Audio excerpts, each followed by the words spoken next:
Hey crew, it's Pitt, and I'm back with a little bit something different. Today we're going to be talking a lot about shadow work. We're going to be dealing a good bit with Mr. Dan Severn and with Candace Owens, and these things will tie together by the end, but you got to stick around for a minute to get there. We're going to be talking about bad decisions and how to make better ones. But first, before we begin, if you are unfamiliar with me, any of my unconventional beliefs, or if at any point in time I lose you in terminology, there will be several playlists linked in the corner above, along with the links for my books down below, which will give you a better explanation of who I am and why I say the things that I do. In addition to that, if you find value in this, I ask that you do all the good things down below. Give me a like, a share, or a follow. Throw me a comment, whether you agree or disagree with anything that is stated today. Put it in the box down below, and if it remains respectful, it gets to remain up. In addition to that, if you truly find value, consider hitting the super thanks, joining for a membership, or picking up a copy of any of the books. This is going to be a wild, rambling video today. We're going to be talking about these people, but we're also going to be talking about me in great deal, because some of you may have noticed that there have been fewer videos over the last couple of days, and that is something that I was not exactly planning on. I was fully expecting to finish the Theatrum Chemicum Britannicum, which we have been exploring for a short amount of time, right? Not an extended amount of time, but we're about halfway through the exploration and we're done. It is time to pivot, and this past couple of days, I sat down to do another video and it just wouldn't happen.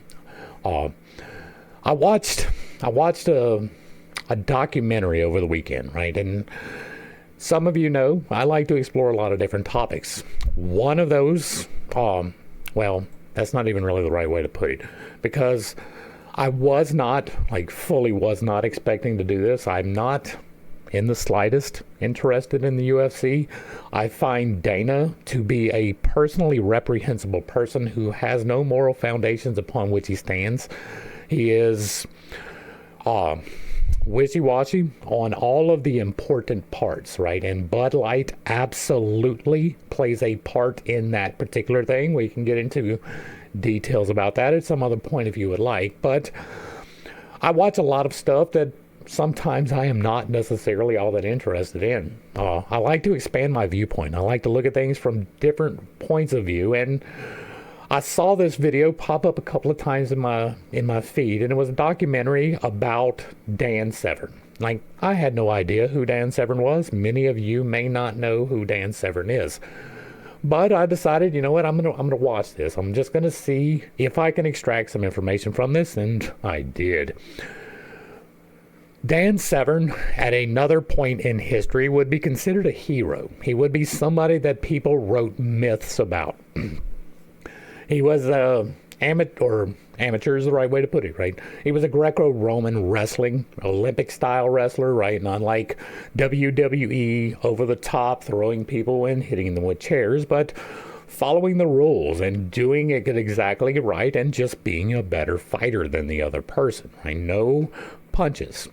And that's significant because Dan was...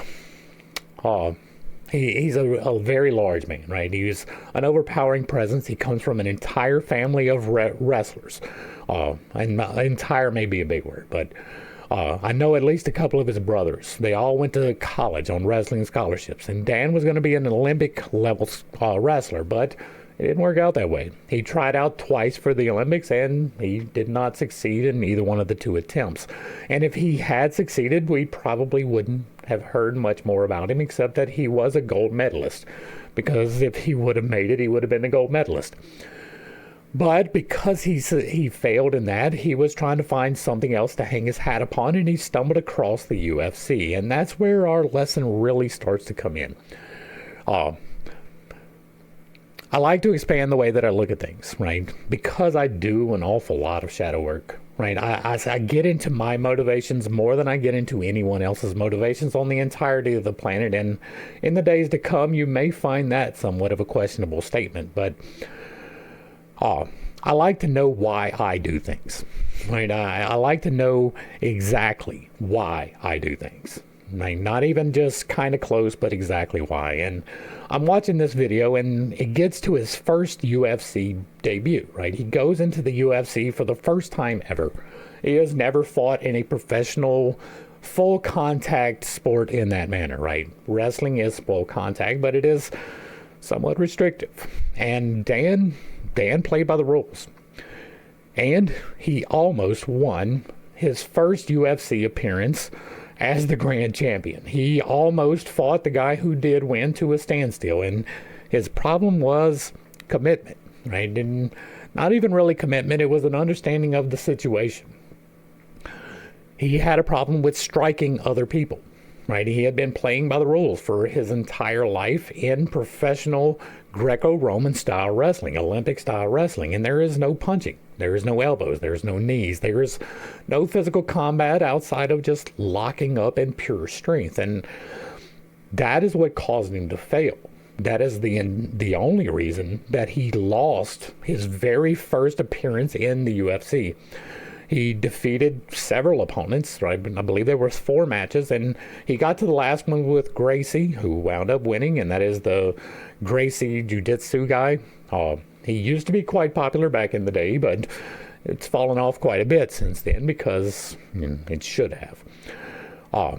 If Dan would have been able to commit to striking people, he would have walked away with that quite handily, and I do mean that quite handily.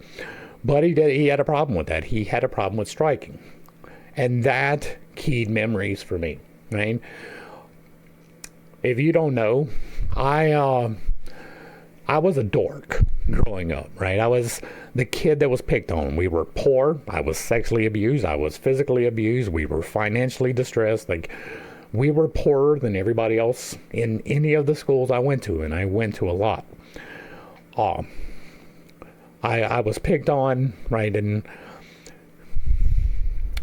let's get to the important part of this, right? I had already been engaged in physical combat before this particular encounter, but it was never significant, right? I had been abused. I had many instances of being hit, kicked, punched, like held down, all of the things. And I had no problem re-expressing that until one summer, right? And it was the summer between 1st and 2nd grade. I went to spend the week with my grandfather. Now, he had a stepson, my uncle, who is about 4 to 5 years older than me. He's not all that much older, but just older enough, right? He was going into middle school. I was in elementary school. And the neighbor kid was about the same age as him, maybe a year younger, right? But still significantly older than me, larger than me. And I was a little shithead, right? Now, I don't make any bones about that. I was a problem, right? I had a lot of problems. I reacted badly to all of those problems. And so I was a little bit difficult to deal with. And while we were over visiting my grandfather, I was playing with my uncle and this other guy. And I was being a little bit of a dickhead, right? I wanted to be involved in things that I probably was not quite big enough to be involved with, but they decided that they were going to teach me a lesson, right? And the lesson was that we were going to have a mutual combat situation. And this mutual combat situation was not a one-on-one, right? The guy was bigger than me. He was older than me, but he wasn't as committed as me. And so we did, right? It was a voluntary thing. It was like, all right, we're just going to go at each other. And so I did, right? And I did it effectively. I went in and I laid it right across the bridge of the nose. Blood exploded everywhere. And that caused me a lot of problems. First off, I got in trouble, right? Because I was 6 or 7. It was the summer between 1st and 2nd grade, so right at 6 or 7, depending, probably 7. The situation got explained in the right way, right? It was a mutual combat situation, but I got in trouble because I overcommitted, because I struck this guy, and it caused not insignificant punishments, right? My grandfather wasn't the problem. It was when I got home for real, it was problems, right? And so I got it stuck in my head that I couldn't retaliate. I got it stuck in my head that if I engaged in these physical altercations in this way, then I would have a problem, and that stuck with me. that stuck with me for a few years, right? Now, at that point in time, things were just starting to settle down, right? That period in time was probably the stablest of my youth. And I went to 5 kindergartens, I went to 4 first grades and 3 second grades. But once I got into the second grade, things kind of slowed down, settled out. We were there from second grade till 5th grade. All of the people that I went to school with, I knew, right? I had been to this school a couple times over the process, right? Those 5 schools and those 4 schools, one of those was the same school. It was just we went here, went there, came back, went back, right? A few times, right? And so I kind of knew all of the people, but I was a little shithead. And there were several of them that I was not friendly with, right? More that they weren't friendly with me. And I had a problem trying to fit in, lying about things, trying to over-exaggerate so that I could fit in. And it was not taken well. I was physically altercated upon several times, but I had this mental block now. I was no longer able to strike. Right? I could defend myself fairly effectively, but I was not committed to breaking through that. When I got to 6th grade, well, 7th grade, right? I went, but the summer between 6th and 7th grade, I moved. My mom kicked me out. I, again, was a little shithead. All kinds of problems, dealing with none of them in the correct way. And it was a lot. She was very concerned that I would hurt my brother. Right? He was probably the only one that I could actually commit to hitting. And so I took out a lot of things on him that was not for him. And so she decided that it was the best thing to do was for me to leave, right? And she was probably right. She went first to her mom. Her mom said, no, he can't come here. And then she went to a couple of my aunts, and nope, not here. Then she went to my dad's mom, and she's like, fine, he can come here. Right? And she was in no position for that. She was broke. She was on retirement from the state. Living by herself, no support from anyone else, but she took me in because that's what she did.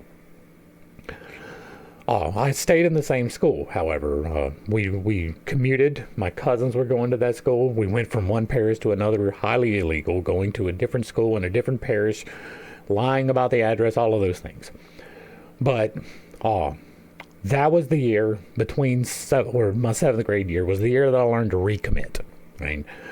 After school one day, I was waiting to be picked up. My cousin was at the high school. They were coming to pick me up, and I'm waiting behind the gym in the carpool line. There's no teachers because it was the 90s? No, it was the 80s. And so absolutely no teachers around anywhere. And they had 3 people that I had a problem with, or had a problem with me, decided that they were going to take it out on me. Right? And that was the day that I changed my mind about some things. Right? All of the other altercations up to that point had been kind of a one-on-one situation. It was me and someone else pummeling on me, basically. This one was 3 people, and I was scared, and so I wasn't going to take it, and so I fought back. I broke my hand that day. Well, I jammed my hand. I don't think I broke it, right? But they came at me. I went back, and I came out on the better side of that deal. Except that this knuckle right here was about right here, and this one right here was a little bit higher. They got set very far back, and that was the first stroke, right? The very first leg I threw, these knuckles sank back into my hand. I continued to pound them with the same hand, right? Regardless, I got home. My dad pulled my fingers out because we couldn't go to the doctor. There was that. But that was the day that I recommitted, right? That was the day that I understood that sometimes you are going to have to defend yourself. If I would not have committed, that probably would have ended a whole lot differently. I probably would have wound up in some severe problems, right? But that was the day that I recommitted. That was the day that I became who I was later to become. That was the day when it became fun for me to hurt people. It was the day that it became a game. I came out on the top, and it kept me from being really hurt. All of that is to talk about the commitment side of things, right? Dan's problem was that he couldn't commit. He didn't have the understanding that that commitment was necessary, right? Not even just something that maybe you could do, but something that if you want to succeed in this, then you're going to have to, right? You have to commit on this level, or else you're just not going to be able to do the thing. And so Dan went and he spent the next 6 months prepping. He spent 6 months learning how to be the Beast, which is what his nickname wound up being, right? He is nicknamed the Beast because he learned how to set aside that part of himself that resisted the ability to hit other people. He had spent 30 years, 25 years, something like that, learning to not. And then he had to relearn how to do it. And so it took him some time. And that was the same for me. I had spent a significant amount of time not, and now I'm engaged. And so it was a self-preservation thing. Right? Now, in addition to that, I have tendencies, right? We talk over here quite often about the MBTI system, and the MBTI system has allowed me to be able to understand how those functions work. And one of the problems that I have is I have a tendency towards the conspiracy, right? Choosing the battle has been a problem for me. If you are familiar with my stack, I am an INFJ, right? INFJ is all about narrowing down the possibilities into the most likely one. And if you have the correct inputs, you get it right most of the time. The problem is that all the way at the bottom of the stack, opposite of that NI dominance, is SI demon. And SI demon means that you have problems with sourcing things. You have problems with making sure that you are on the right side of the fight before you get into the fight. These past couple of years on this channel has been me dealing with that, right? And this is all revealed over the last couple of days, right? And revealed may be a big word, but I have a problem with the commitment, right? Not with commitment on an emotional level, right? I've been married to my wife for 25 years. We're good. The commitment part of that is making sure that I am right. Right, making sure that I have the actual factual information is why I stand on it so hard, right? Once I began to get the understanding that I do have a tendency to fly off the handle just a little bit, right? To take the most improbable of and to use that as the outflow of, right? One of the ways that I address that is going to be the starkest, the ability to understand, is the one mother father rule, right? The chapter 8, I believe it's chapter 8, we deal with clubs and deeds, and the one mother father rule is that it only takes one person to be bad in an organization for the entire organization to not necessarily be aligned bad, but be like a feeding grounds, right? I use the Masons. Not every Mason is negatively enhanced, and as a matter of fact, most of them are not. It only takes one person to be in the organization, and they don't necessarily have to be in leadership, to be able to recruit other people who are negatively aligned into negative alignment. But because of that, and because of the secrecy, there is a tendency to fly off the handle that the entire group is bad, right? That was me. That's where I was. I was at the point of, this person who is in this group is bad, so therefore everyone who is in this group is bad. Without doing any of the legwork, without getting in and doing the root source, going back to the source material and finding out for real, right? To truly and fully understand. And one of my problems, one of the reasons why I got beat so many times by my peers, is because of this tendency of mine. This tendency to take a conspiracy and to run with it. Right now, I didn't get off on the wildest ones, right? The black helicopters breeding and having baby black helicopters, that was never it. But the governmental conspiracies that the government is out to get you, right? You are being held back. The whole prison planet mentality. Everybody else is to blame for my problems except me. I bought into all of that, right? Now, part of that is my upbringing. That I come from a negatively inclined family. That is just simply the truth, right? There's always been gossip and backbiting. They would tell you that it wasn't, right? But it was, right? They were good Christians, but they would talk about everybody in the church, right? That type of thing. Negatively inclined, paying attention to the wrong part of the argument. pretty much every time. That's where I was, and it led to a lot of my problems. And so I got to the point where the way my stack is set up, right, we talked about the NI, which is identifying the patterns and trying to narrow down the most likely to proceed from it. Well, the next step down, the part that I feel responsible for, is the ethics of the situation, to make sure that everybody feels good. The FE, the feelings for everyone else. And so what I did, as an outflow of me not doing research and not having sources and not actually spending the time to make sure that I was portraying accurate information, was to just, I would go with it, right? I'd hear this thing and I would assume the absolute most negative possible thing out of it, and then I would flow with it. I would just go with it, and it led to me being in a lot of battles that I absolutely should not have. Most of the times that I got in trouble when I was in middle school into high school was dealing with someone else, right? And by dealing with someone else, what I mean is taking up for other people, right? The very first time that I ever got suspended from school was behind someone else. Right? The most poignant of these examples, my 8th grade year, we moved to Tennessee. We went to a little school, or I went to a little school in Tennessee, the Mickey Elementary. Right? It had all the grades. It went from kindergarten to 12th grade. It was a very small school. They decided while I was there, and I was only there for like 4 months, right? But I made a couple of friends, and I have a tendency to pick friends on the lower end of the cast, right? The people who are the outlaws and the rejects, that is who I am naturally attracted to most of the time. It is who I feel most familiar with because it is who I grew up with. And in this particular instance, my pretty much only friend in Mickey, Tennessee was a skateboarder, right? Well, the school decided that they were going to to ban skateboards at school. I do not skateboard. I have never been good at it. I've tried it a couple times. It's not my forte. I do not have the capacity to stand upon this moving board without busting my ass. And so I don't do it. But my friend did. Mm-hmm. And so I wrote a poem. This is what I got suspended from school for. I wrote a poem.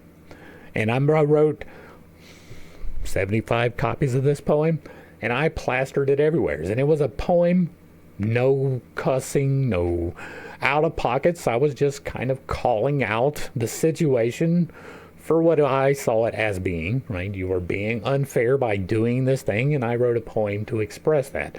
But I plastered it all across the school, and I got in trouble for that, right? That was my first real, right? I was in charge of me getting in trouble.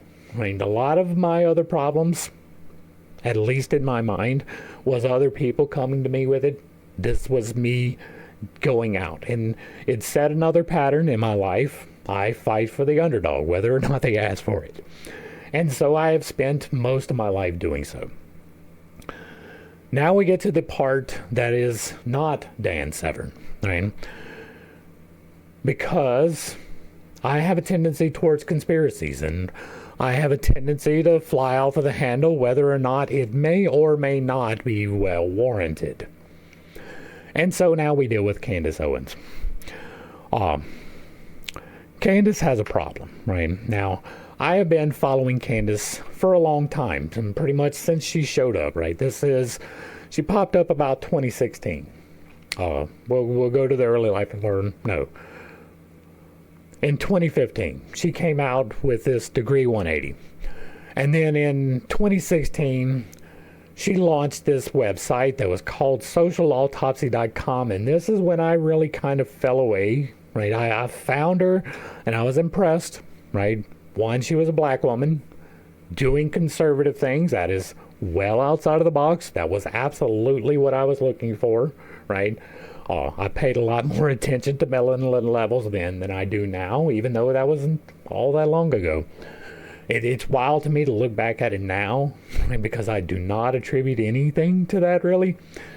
But she was the right person saying the right things And then this happened, right?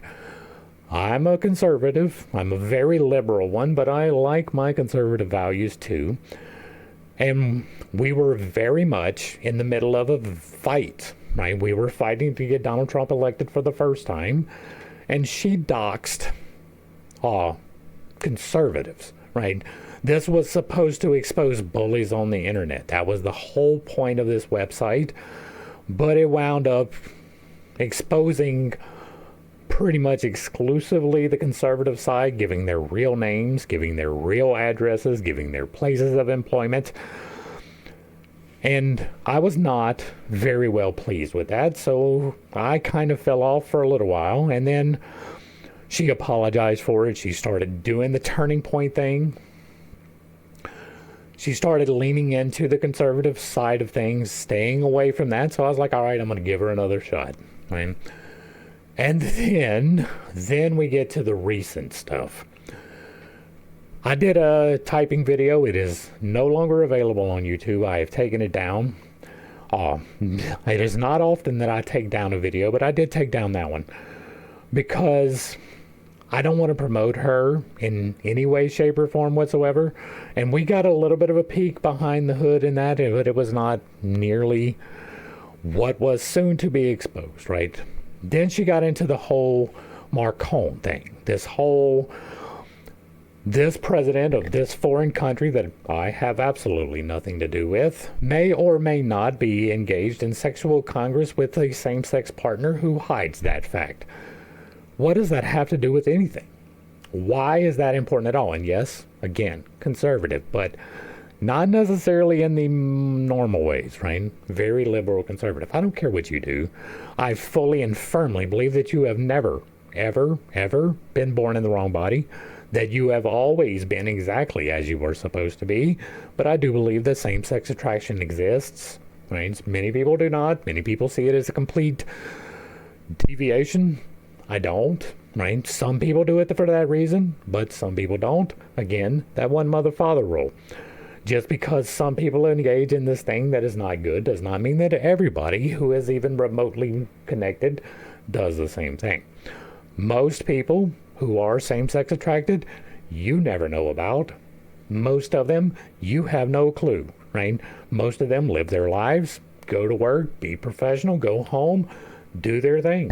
Has nothing to do with you. Doesn't matter at all. Now, I'm not a fan of this whole cutting off body parts thing. I think that is the ultimate in stupidity. I think that it is a horribly bad idea for a multitude of reasons, and I just talk about them often. Right? You were not born in the wrong body. You were created by God for an exclusive purpose that only you can do, and sometimes that purpose is overcoming the temptation to do the wrong thing. That can absolutely be applied to same-sex situations. It is applied to the transitionary period in every instance. There is no instance in which it is okay to cut off any of your body parts because you think that you were born with the wrong ones. You would not allow somebody to cut their arm off. Why would you allow them to cut their genitals off?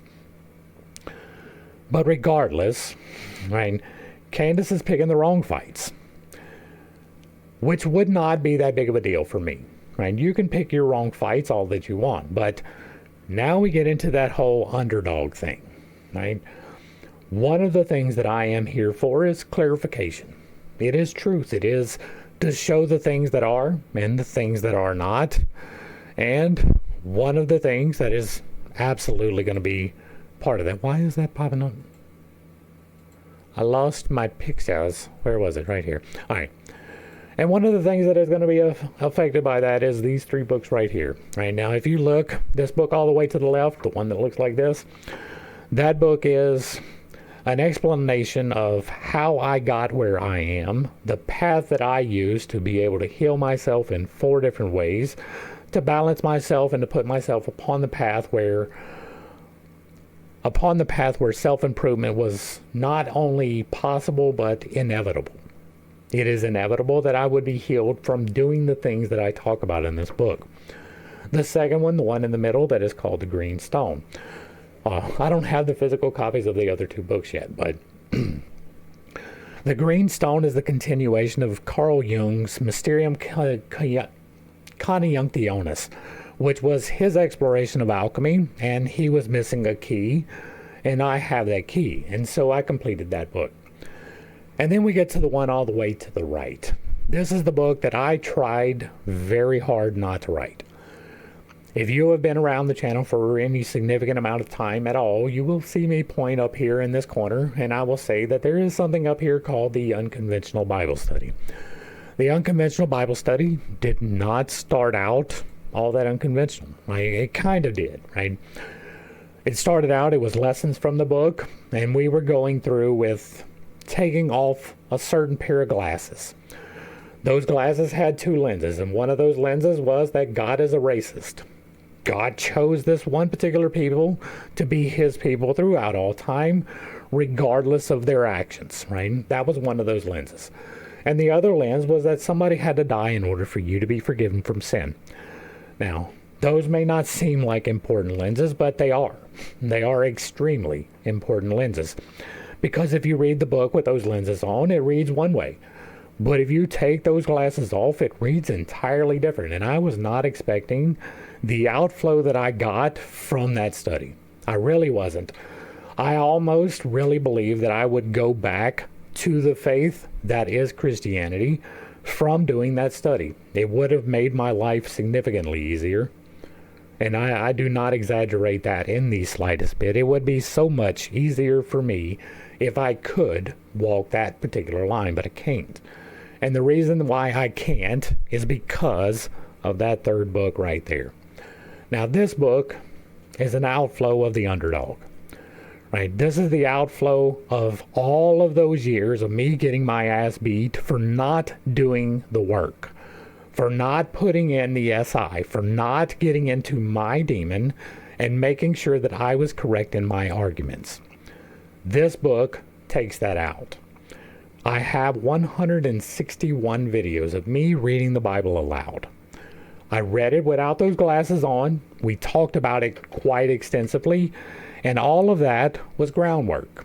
Every single bit of that led into this book. Right? And what side? Just on this side. Right? This book is 43 arguments. It is me going through and using the Bible as the source to take down the Bible. There are external things, right? There are a few things in there that are corroborated by external sources, but the main thrust of every single one of those 43 lies, objections, however you care to phrase them, I call them lies. The main thrust of every one of those is disproven by the source material itself. It is not me extrapolating wildly all of these things in order to bring into accordance what I want to be the outflow, but is instead simply the outflow of reading the book as it is, without apologizing for the parts that are really, really nasty. And there are really, really nasty parts. There are parts that are verifiably untrue, right? And this is going to be a major one, right? And this is leading into the Candace Owens stuff, so if you're here for that, hang tight. Solomon never had a temple, right? Now, never is a big word. That is hard to state emphatically, but the fact of the matter is, and this is borne out by the footnotes that is in that book, right? I went in and I did the research. This is not me just talking, right? There is no reason whatsoever to believe that there was ever a first temple. At the period of time in which Solomon would have reigned, if indeed he reigned at all, which is another one of those things that is very highly contentious. At that particular point in time, the entirety of Jerusalem, which had just been taken from the people who lived there peacefully by his dad, the entirety of Jerusalem was about 10 acres. It sat on a footprint that was somewhat smaller than your average Walmart supercenter. The entirety of the city, everybody that lived there, including all of the priest class and all of the supporting class, everybody on about 10 acres. There is no record of anything that would let you believe in any way, shape, or form whatsoever that there was an extensive compound where they were performing the sacrifices that are precisely described in the book, right? There is no layer of archaeological remains that would give any reason to believe that the dedication of the temple happened in the way that it did, as described in the book, right? Thousands of animals died. Well, those would have produced carcasses. There is no layer which produces those carcasses. In addition to that, the conquest of Israel, there is no destruction layer from the genocides that they attribute to themselves. And yes, they do attribute to themselves genocides. Not just one, multiples. This is the outflow of me doing the work. Right? And where does this tie into Candace? Because she's not doing the work. She is throwing shit at the fan and seeing what sticks when it flies away. It may very well be that Emmanuel Macron is married to a man. But there is no proof of that whatsoever. Lack of proof of something else does not prove what you want. Candace is like, well, show me a picture of you as a child. Are you fucking kidding me? Who the fuck do you think you are? Who do you, Candace Owens, think that you are to demand from someone else a picture of their childhood? I don't care that she's married to somebody in the public eye. Who are you to demand that from someone else? Then, right? So I'm already off of the Candace Owens train. I do not support her. I don't follow her. I quite regularly advise people away from her. And then we get to the Charlie Kirk situation. And this is big, right? If you were unaware, right, the entire point of this third book right here is to prove pretty emphatically that the source material is incorrect. Verifiably, provably so from itself, right? Not from external sources, not based upon opinions of people, but from things that we can look at and prove to be true or untrue. Some of it is speculation. It is impossible to get away from speculation about Genesis because nobody was there, right? And so anything dealing with Genesis is going to be speculation, but we have to frame it as speculation. What we see from Candace is a meltdown, right? It is somebody who is probably typed quite similarly to me, who does not have the time put into the demon. You have not gone into your source material and verified that you are dealing with truth and facts. Charlie was a good man, right? He stood upon his values as he understood them firmly, fully. He was able to articulate exactly how he felt, why he stood there, in a manner that was not antagonistic to other people. And I have said, I cannot even tell you how many times. Like, I watched Charlie Kirk, even though we did not agree on quite a few things. I watched him because he was respectful, right? Most of the time, right? And I do absolutely mean most of the time. I don't know that I have ever seen him be intentionally disrespectful to anyone. My problem is, right, he was representing something bigger than himself. Even if he did not have the full understanding of it, he was standing on his truth, but he did the work, right? And he was able to go out face to face. And where I was going, like, I cannot tell you how many times I have said from watching these videos, I can't do that. There is no way I can do that. I am way too volatile to hold these conversations in a respectful manner, right? That is why, in large part, I hold myself back from lives. It is a large part why I don't engage in face-to-face, because I have a tendency to get a little bit flustered, and when I get a little bit flustered, I can be a little bit aggressive. That aggression is something that I am turning myself away from, but, and here's where it all starts to tie together. The lesson I learned from Dan is that sometimes that commitment is going to be necessary. The lesson that I learned from Candace is that sometimes you have to verify, overextending, verifying before you even say something, because there is nothing verifiable that Candace has put out in the last couple of months. And by nothing, again, big words, right? She's got text messages. Okay, fine. Those text messages are 100% out of context in her delivery of it. Because if you read the text messages, you can understand what was actually about it. When he was saying, I'm going to get with Candace and bring her in, that was to piss off people. That was to piss off donors. It was not because he actually believed with Candace at all. There is no reason to believe that there was some grand conspiracy. Was there a conspiracy? Yes. People conspired to murder Charlie Kirk. That is a thing that happened. But it was almost certainly not anybody intimately involved with him. It was people outside. The whole, he got shot.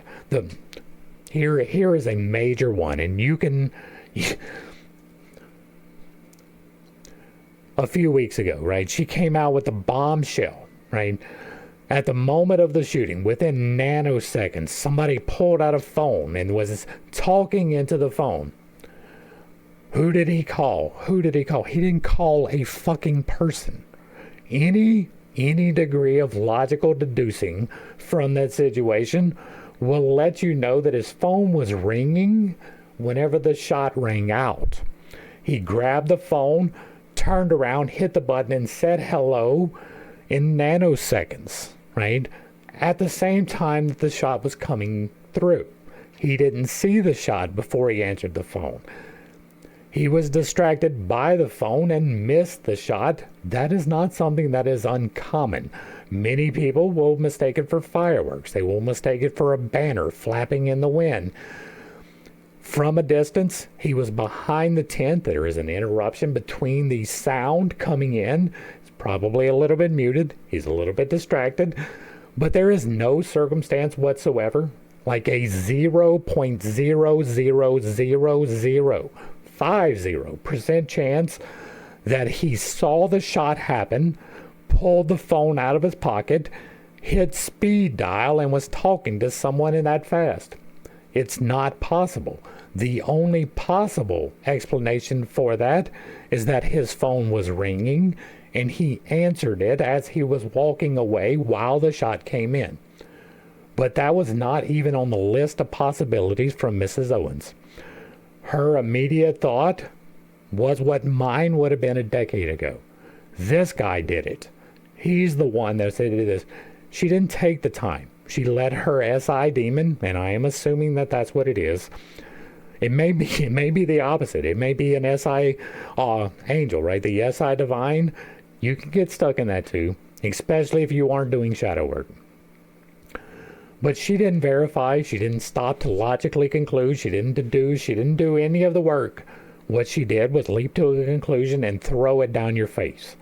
And people, being dumb, because in aggregate, people are stupid, right? The individual person can be smart. A group of people is going to tend to not be smart, and the bigger the group, the less smart that group is going to be. Just the way that math works. And so they looked to her to be a reputable source of information. She delivered them incorrect information, and they ran with it, and now all of a sudden, the widow is getting death threats. Now all of a sudden, this woman who lost her husband in one of the most horrific ways that you could possibly imagine, right? This wasn't he got assassinated and nobody saw it. This wasn't he died from a heart attack. This was very public, recorded by hundreds of people across thousands, if not millions, of accounts across the internet being shown. There is a very, very high chance that she is going to run across the video, that her children are going to run across the video, right? There's not much of a worse way to go than that. But in addition to this, having to deal with that and having to take on the assumption of this company that has a very definite, clear path, in addition to that, she has to deal with Candace. calling her a conspirator in killing her husband who adored her. There was no contention in that family, and you can see that from the very little that they allowed the public to see. That is true. But it is obvious from that very little that it was a loving relationship, that was not transactional like some people are saying. In addition to that, right, now we're going to turn away from the turning point thing, right? Me and Charlie didn't agree with everything. The book will definitely explain most of that.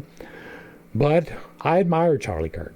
Charlie Kirk had restraint that I absolutely would not have had. Charlie Kirk had the courage of his convictions to go out and speak about what he believed, regardless of what the consequences might be. And that's where my lesson is. That's what I had to learn from this situation. And Dan Severn helped me learn that sometimes the commitment is necessary, even if you are predisposed to not. I am predisposed to not. I am, right?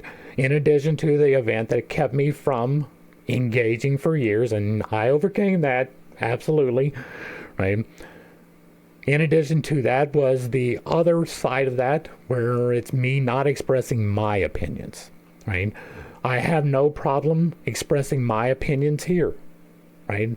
This has been an exercise in me getting to that point. If you go back to the first videos, that was not here. We were not talking like this, right? Even in the reaction videos, it took me a little bit of time to get to a fully honest, right? I was honest the whole time, but even then, there are things that you talk about and there are things that you don't talk about. Well, these days, I don't have those things that I don't talk about. But then I did, right? It was a level of comfort. This entire journey for the past 5 years has been me getting comfortable being able to stand in my convictions. The Bible study was me doing the work, right? It was me questioning me. It was me going in and figuring out why I believe what I believe. Do I believe this thing? Should I believe this thing? Is it supported by the actual understanding? Has it been relayed to me correctly? And the answer to those was no.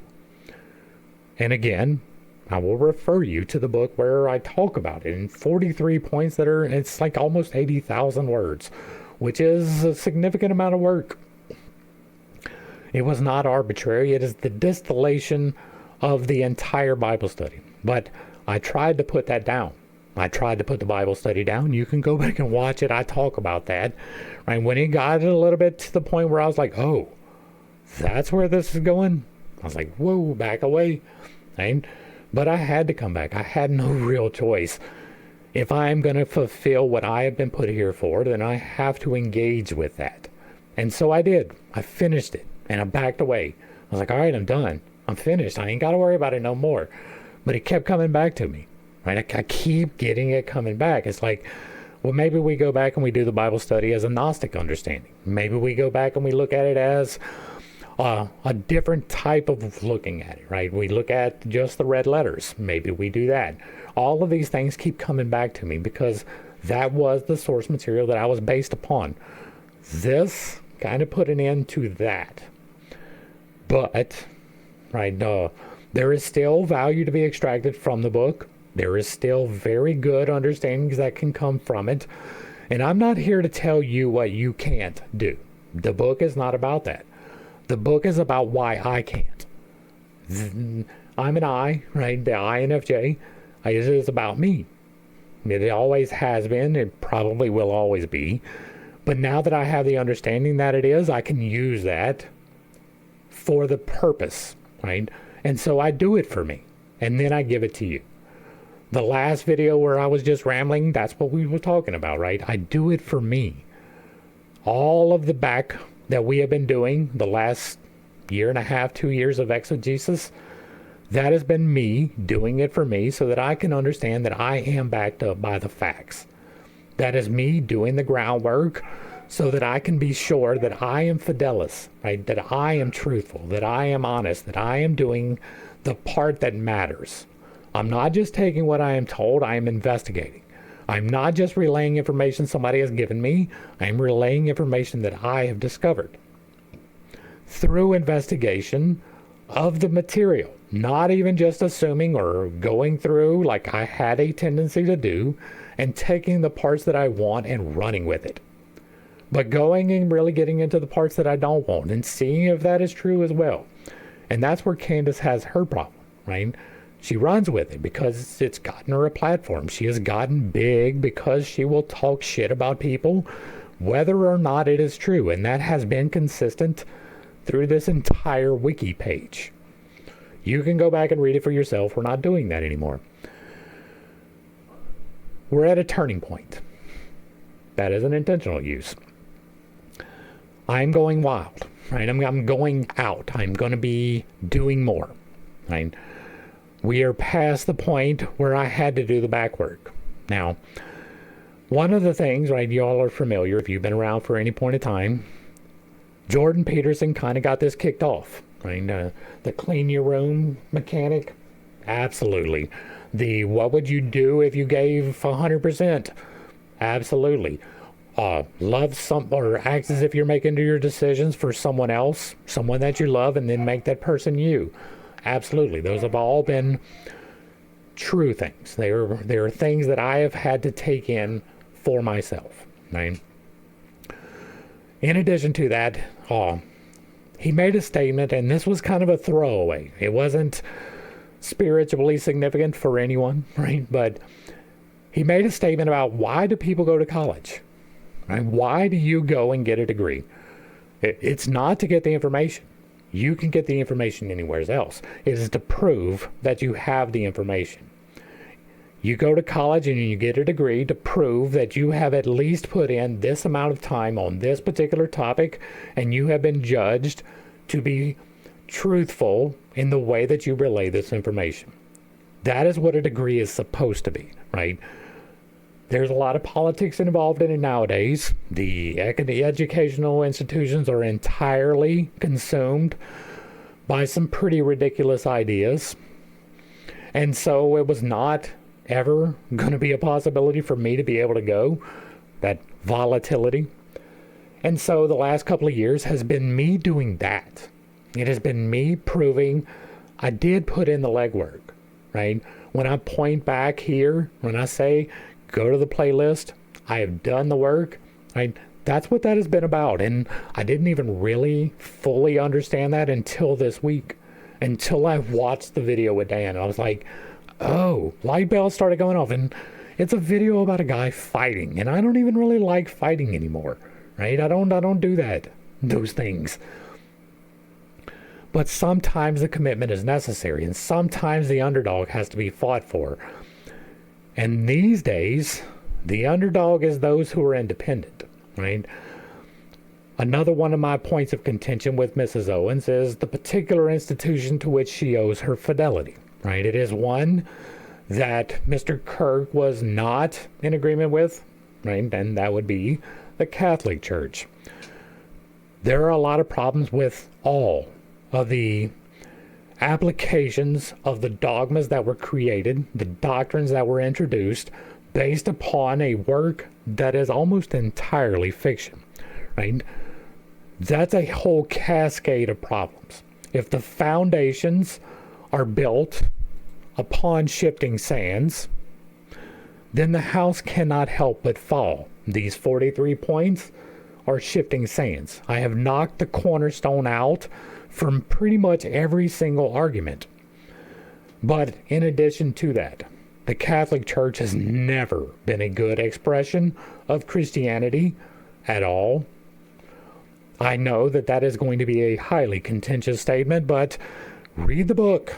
Go back to the words in red, and then go through any of the ceremonies that are performed by the Catholic Church and find a correlation. Like even a small one. Right? Oh yeah, we eat the bread and we drink the wine. That is it. That is it. That is all. Everything else, right? Sell all that you own, give it away, and come and follow me. Did the church do that? Or does the church sit on the single most wealth in the entirety of the planet? Which one of those two statements is true? Right? The church gave away to charity and enabled people to be able to eat and live and have a great life. Or they are the single largest possessor of monetary wealth on the planet. One of those two things is true. It is that they have taken all of the monies, right? Not just money, they have an extreme amount of artifacts contained in the vaults that nobody gets to go and look at. And that's not even conspiracy. There are conspiracies that they have the Ark of the Covenant. That's not what I'm talking about. I'm talking about they found a manuscript in Greece from, what would be a good one? Paracelsus, not even Paracelsus, but from Pythagoras. What if there is, right? Now, I'm not saying that this is true, but it is entirely possible that it would be true, right? If they were to find a document from Pythagoras talking about the Pythagorean cult with explicit detail about all of the ceremonies and the ability to perform magical endeavors that were actually effective, what would have happened to that manuscript? The dominant religion, which was Catholicism in the area, would have taken it and hidden it away. That is the pattern that happens from that particular organization. The abstinence issue, entirely wrong. Fully against the commandment of God. What was the commandment of God when Noah came, right? When the ark settled upon the mountain and he went out and he made his sacrifice, what did God tell him? Be fruitful and multiply. Did he tell him go out and preach to people but never have sex? Was that any part of it whatsoever? No. Go out, be fruitful and multiply. Was that the commandment again and again throughout history? Yes, it was. And so if you are engaged in celibacy as a religious practice, while it has certain benefits at certain periods of time, it is not beneficial in the long run. You are out of balance from your intention and purpose on the planet. You know why priests can't get married? It's not because of the Bible. It's because of property. It's because of that money that we were just talking about. The largest private, and private's a big word, but the largest private owner of land, the Catholic Church.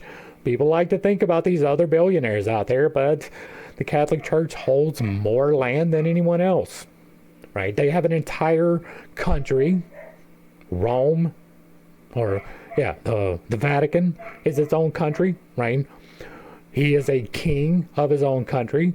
He has all of this wealth that is accumulated for him. It's not necessarily by him, which is not applied in the right way whatsoever. If you are hoarding wealth, you are doing it wrong.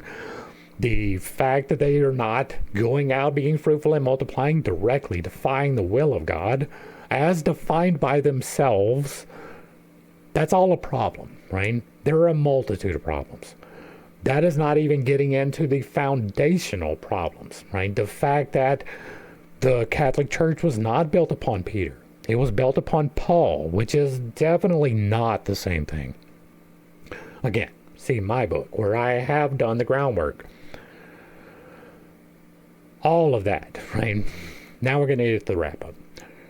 All of that is, it is time for me to get into the world, right? The time for the groundwork is done. We are done with the exegesis. We are done with the Theatrum Chemicum Britannicum. We are done with the alchemical treatises, at least for the foreseeable future. I will more than likely be reaching out to Jason to see about doing some live streams where we deal with the Maleficorum, which was the manual for finding witches. I do want to continue doing exegesis, but I'm done doing it by myself. Right? We are no longer in a position of me talking to me exclusively. Here's where we're going, right? I'm going to spend the next 40 days or so getting these out to the public. And by these, I mean all of them, right? You can buy any of these books. They are available for purchase. This one on the end, right, all the way at the end, The House of Shifting Sands. I'm waiting on final approval before you can get the print version, but the e-version is available. You can get the print version of this or the Green Stone.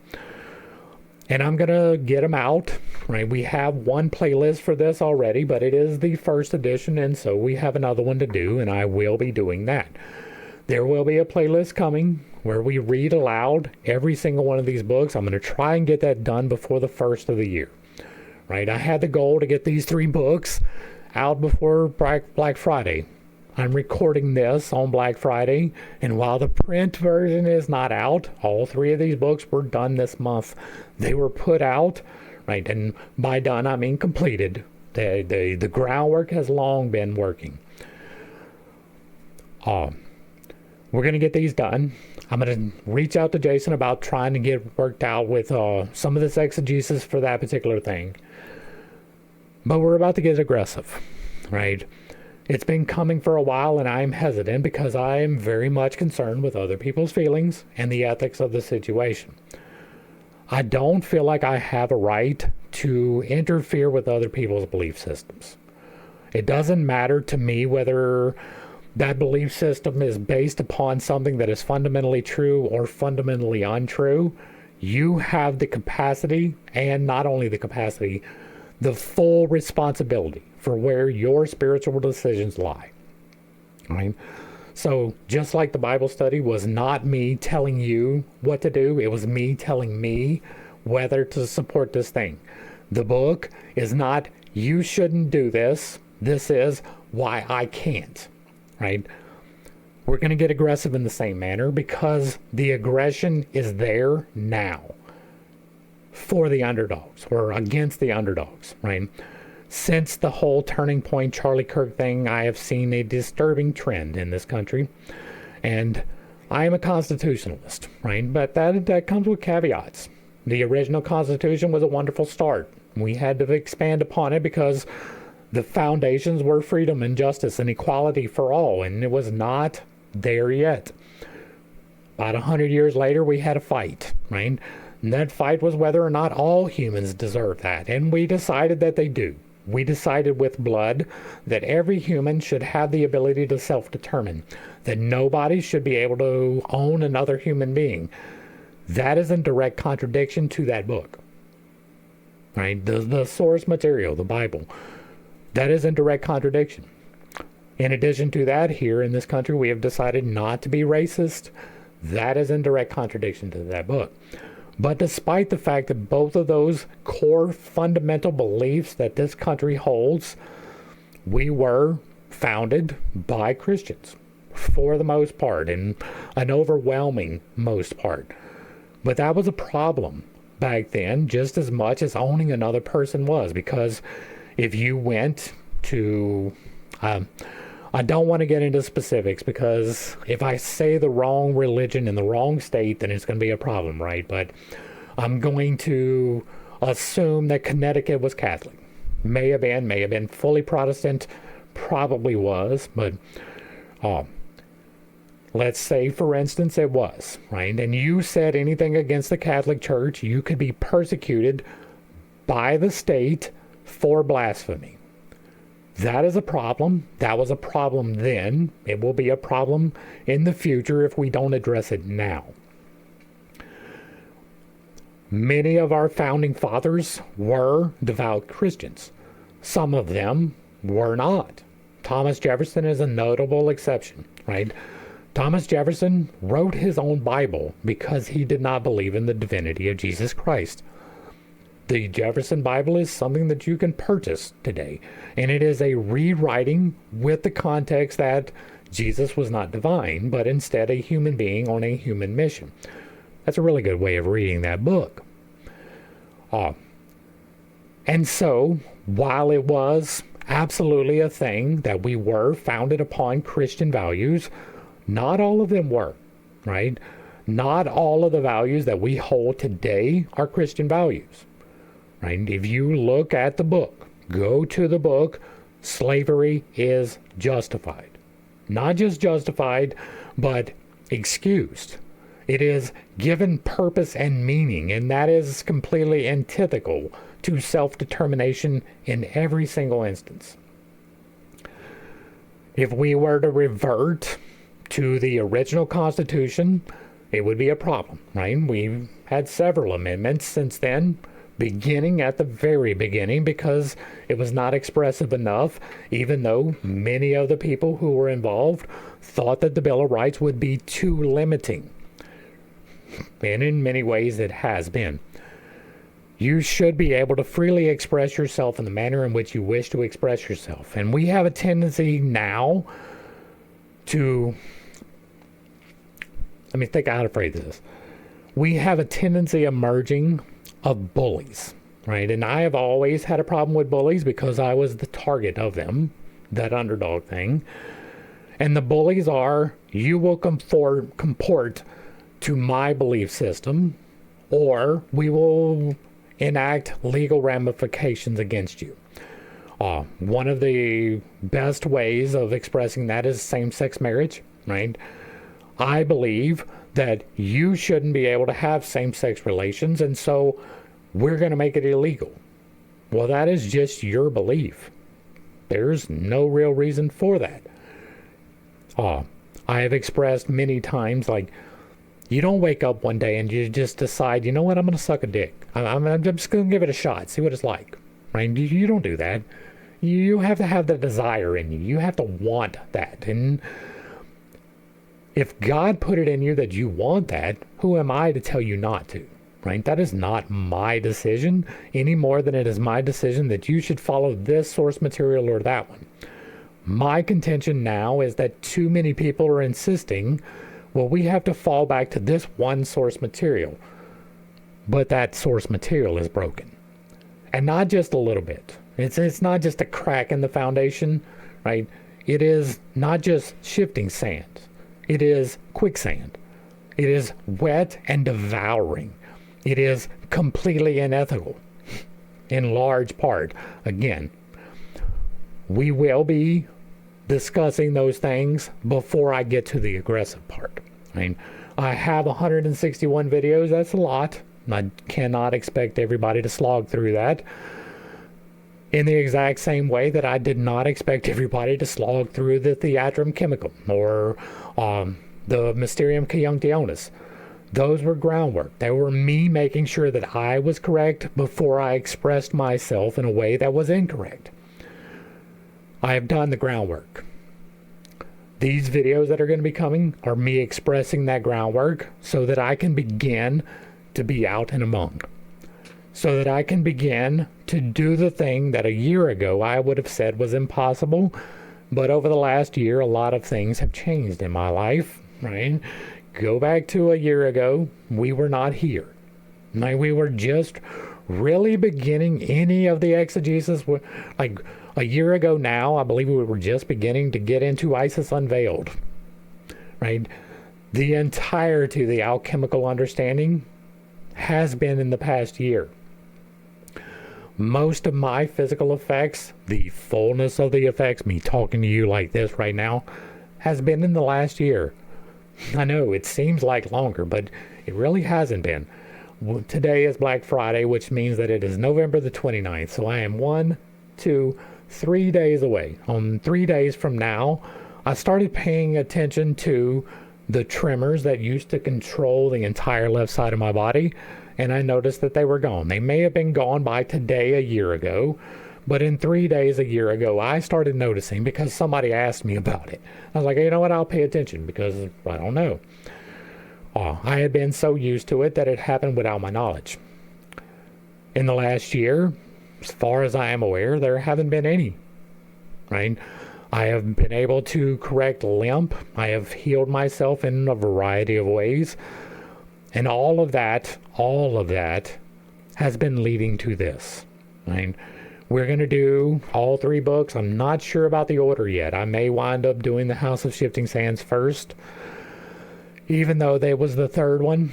I really like to have the what instead before we do the breaking of the foundation, but I'm not sure that it's going to work out that way. Once we are done, beginning in the new year, my goal is, there are financial considerations, like I have to be able to pay for Streamlab in order to be able to do this, and I got about a month to figure that out. But I would like to be able to go live every day instead of doing a pre-recorded video. The lives will be discussing the things, right? Talking in real time with feedback and pushback. There is no part of success in isolation, right? I have put out these 3 books with minimal feedback because of the manner in which I have investigated them. All of it is available online, but not exactly conducive to other people being involved in the study thereof. I'm hoping to change that. I am working on formatting different, and if it's not live, then the videos are definitely going to take on a different shape, right? We won't be having block of text right here anymore. Instead, we're going to try and do it a different way, just so that we can get some more engagement from more people, because this has always been about me up until this point, and now it's not. Now it's about the underdog. Now it's about taking the fight out, because I have the foundation already set. I know what I'm talking about. The imposter syndrome is falling away, right? The Mysterium Conjunctionis really helped to cement that. More than anything else, coming to the realization that I had an understanding that Jung never got to was a big step for me, because so much of my work is based upon his. We completed 2 of Jung's works, and that's, to me, significant, right? And so that realization, plus the Esoterica studies, right? Most specifically, Eliphas Levi, Aleister Crowley, and Cornelius Agrippa, right? Those 3 studies in particular are allowing me to do this, and Candace Owens is allowing me to do this, because I have done the work. I have put in the groundwork. I have spent the time to ensure that I am relaying good information. Not just, I heard this from somebody, but I have tested these things. If I put it out there, if I put it in print, most especially, I have done the work. Because of my history with getting called out for not doing the work, it's kind of a pathology for me that I am overcoming. But people listen to Aleister Crowley. I find that hard to believe. I read through his work and I'm like, what? Right? You can go back and watch it. It was pretty bad. It really was. And I had somebody commented on the video the other day, oh, you should check out the Blue Book. Like, no. Right? Liber 4, which was him saying this is the best I've got, right? This was Aleister Crowley's crowning achievement. Liber 4 was a horrible reference book with no good value to be found in it except examples of what not to do. Again, fall back and watch the videos. We did the exegesis in that manner so that we could come to the understanding that most people don't know what they're talking about, right? Most people who are taking as authorities. Blavatsky had a little bit of an idea, right? She wasn't malicious or doing it intentionally wrong. I do not attribute the same thing to Levi, for instance. I believe that Levi was an agent of the Catholic Church because of the things I read in his book, right? That he was intentionally leading people down the wrong path to things that would not work in support of the church. Now that part, that's completely conspiratorial, right? That is me reading out of the book something that may not have been in there. I fully acknowledge that, but to me it was glaringly obvious. And in addition to that, right, we have all of these sources of really bad information. Right? Cornelius Agrippa, terrible. So bad I couldn't finish it. Eliphas Levi, really bad. Aleister Crowley, I don't know how anybody follows that dude. Candace Owens, I don't know how anybody follows her. But these people, they have no problem spouting lies. Not even just misunderstandings, verifiably untrue things.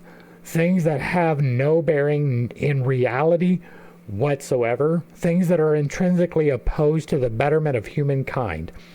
And if they don't have any problem expressing all of these horribly ignorant ideas, then why do I have a problem expressing things that I have actually spent the time in? It's because of that FE responsibility. And you can't change your stack. I will always be an INFJ. But I can become a healthier version of the INFJ. And doing so is going to mean that I have to put aside other people's feelings. It means that I'm going to have to call out the Candace Owens of the world. that I'm going to have to call out some other people as well that we will not get into names today, right? I've already name dropped enough. And we're going to see if the algorithm will pick up. I see you, Jason. We're going to try it out over here, too. Because if nobody sees it, it does me no good to continue to do, right? The theatrum confirmed everything that I believe, right? That was an exercise in confirmation bias all the way through. Written 500 years by people I had never heard of, saying the exact same things that I reached the conclusion of completely independently. That makes me think that maybe I do have some understanding. I have done the work. And because I have done the work, I should be able to express myself in a manner that is relaying that. Now, I will not feel comfortable with that until I have put all 3 books up, right? Because just like I pointed to those playlists, right? Go back to the Bible study. I'm going to tell you to go back to the book, right? The House Built Upon Shifting Sands. Go back to a series of Unconventional Beliefs. Go back to the Green Stone, because that's where I did the work. Now, if you want to see the real work, all of the other videos are going to be available as well. We will leave up all of the exegesis of the Bible, all of the exegesis of the Mysterium Cancionis, even though almost nobody is going to ball back and watch them. The theatrum, nobody watched that. And by nobody, I mean like 3 people, right? People click in, they see it, and they're like, nope, not it. And I understand that. This channel has never been for them. But the pivot is happening. Now, it is for more people. I am going to tailor it to be more acceptable. That is not me compromising in the slightest the values upon which it is built. That must be understood. I will be getting more aggressive. That is something that has been building for a while. It was something that I was not sure that was going to happen, but it is unavoidable, right? I cannot any longer just sit back and expect, well, they'll find me. I have to engage. I have to get out there in a very real way. That's going to include, right, some of this is going to be me going to other people who are doing what I do, right? Trying to find the truth. Like a myth vision, I'm going to be sending a copy of The House of Shifting Sands and see if maybe I can get on the podcast, right? Some way to get more views, more exposure. It's not about the views, it's about the exposure. It's about showing people there is this other idea, right? There's all of these values and they're fine for the most part, but there's another underlying core set of values that your values were built upon that is actually the foundation that you should build upon.